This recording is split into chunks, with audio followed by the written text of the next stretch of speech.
ঈসা আলাইহিস সালাম দাজ্জালকে মারার পরে আরেকটা প্রজাতি বের হবে, এর নাম ইয়াজুজ আর মাজুজ। নাম শুনেছেন? এই যে এই সূরার মধ্যেই আছে, এই সূরা কাহাফের কথা বললাম না, সূরা কাহাফের পিছনের দিকে আছে ইন্না ইয়াজুজ ওয়া মাজুজ মুফসিদুনা ফিল আরদ।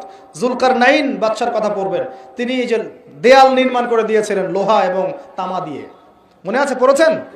আচ্ছা, এই ইয়াজুজ আর মাজুজ যখন বের হবে পৃথিবীর পানি খেয়ে শেষ করে ফেলে দিবে একেবারে। এর এত বেশি হিংস্র হবে যে এদের সাথে লড়াই করার মতো ক্ষমতা কোনো মানুষেরই থাকবে না। এমনকি ঈসা আলাইহিস সালামেরও নয়। ঈসা আলাইহিস সালাম তুর পাহাড়ে চলে যাবেন মুসলিমদেরকে নিয়ে, তুর পাহাড়ের ভিতরে মুসলিমরা সেখানে লুকিয়ে থাকবে, পৃথিবীর মেসাকার অবস্থা হয়ে যাবে, পৃথিবীর পানি খেয়ে শেষ করে ফেলে দিবে একদম হিংস্র প্রজাতি। তখন ঈসা আলাইহিস সালাম আল্লাহর কাছে দোয়া করবেন, আল্লাহ এই বিভৎস এই জাতিকে ধ্বংস করো।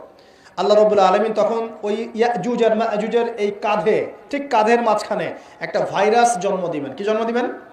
ওই যে বলি না মহামারীর ভাইরাস, অমুক ভাইরাস তমুক ভাইরাস, এই ভাইরাস আরও সামনে আছে বাকি এখনো। ওই ভাইরাসে, ওই পোকায়, ওই ব্যাকটেরিয়া বা যেটাই হোক আল্লাহ পাক যাই দিবেন, এতে করে ইয়াজুজ আর মাজুজের পুরো প্রজাতি ধপধপ ধপধপ করে মারা যাবে। মানে এটা ছোঁয়াচে রোগ হবে। কি রোগ হবে? ছোঁয়াচে। ঠিক যেমন আমরা একটু করোনা দেখলাম না, একজন থেকে আরেকজন, একজন থেকে আরেকজন, এরকম জিনিস চলবে আরো বিশ্বে।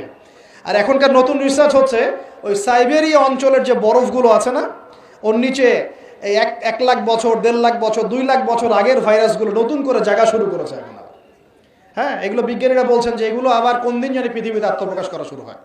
সব কিছুই ঘটবে। বিশ্বটার খুব রহস্য আছে, বিশ্বটার অনেক রহস্য আছে। আল্লাহ পাক এগুলো খেলার ছলে সৃষ্টি করেন নাই, পরীক্ষা। লিয়াবলুয়াকুম আইয়ুকুম আহসানু আমালা, আল্লাহ পাক বলেছেন। এরপরে ইয়াজুজ আর মাজুজের সব প্রজাতি মারা যাবে।